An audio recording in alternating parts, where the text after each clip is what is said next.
తెలంగాణ రాష్ట్రం ఏర్పాటు చేసిన కాంగ్రెస్ పార్టీ తెలంగాణ ప్రజల కోసం ఆలోచించి నిరుద్యోగుల కోసం, మహిళల కోసం, రైతుల కోసం, పేద వర్గాల కోసం, అట్టడుగున ఉన్నటువంటి వర్గాల కోసం తెలంగాణ ఏర్పాటు చేస్తే దాన్ని వాడుకొని తెలంగాణ రాష్ట్రంలో చిన్న చిన్న ఫంక్షన్లకో, పెళ్లిళ్లకో, ఇళ్లలో ఉన్నటువంటి పిల్లల్ని చదివించుకోవడానికో చిన్న చిన్న ప్లాట్లు కొనుక్కుంటే వాటిని రెగ్యులరైజ్ చేయకుండా వాటిని ఆపివేసి వాళ్ళకు కావాల్సినటువంటి అందరికి మాత్రం రిజిస్ట్రేషన్లు చేసి పేద అట్టడుగున వర్గాల్లో ఉన్నటువంటి ప్రజల యొక్క ఆశల్ని అడియాశలు చేస్తూ వాళ్ళకు ఉన్నటువంటి చిన్న చిన్న ప్లాట్లని అమ్ముకోనీయకుండా ఉన్నవారు ఉన్నట్టుగా, లేనివారు లేనట్టుగా మారాలని చెప్పేసి దృఢపాలన ఏదైతే చేసేట్టు కేసీఆర్ దాన్ని పటాపంచలు చేస్తూ కాంగ్రెస్ పార్టీ ఈరోజు ఎల్ఆర్ఎస్కి అనుమతించింది.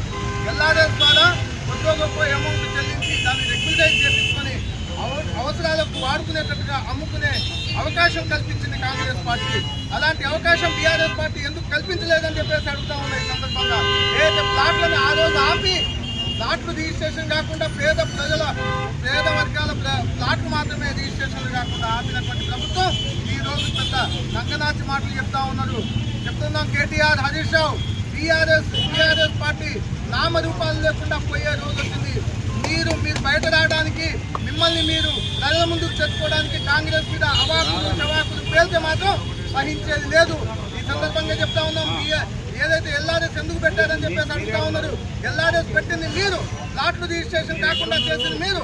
వాటిని కాంగ్రెస్ పార్టీ తునకలు చేస్తూ అట్లా కాదు, పేద వర్గాల ప్రజలు ఖచ్చితంగా ఎల్ఆర్ఎస్ చేయించుకోవాల్సిందే, ప్లాట్లు రిజిస్ట్రేషన్ చేయించుకోవాల్సిందే, వాళ్ళ పిల్లల చదువులు చెప్పించాల్సిందే, ఫీజులకి డబ్బులు కట్టుకోవాల్సిందే, పిల్లల పెళ్లిళ్ళు చేసుకోవాల్సిందే అని చెప్పేసి కాంగ్రెస్ పార్టీ చేసినటువంటి ఎల్ఆర్ఎస్ని కాదు అని చెప్పేసి అంటూ అవివేకం ప్రజలు హర్షించదని చెప్పేసి సందర్భంగా బీఆర్ఎస్ పార్టీ నాయకులు హెచ్చరిస్తా ఉన్నారు.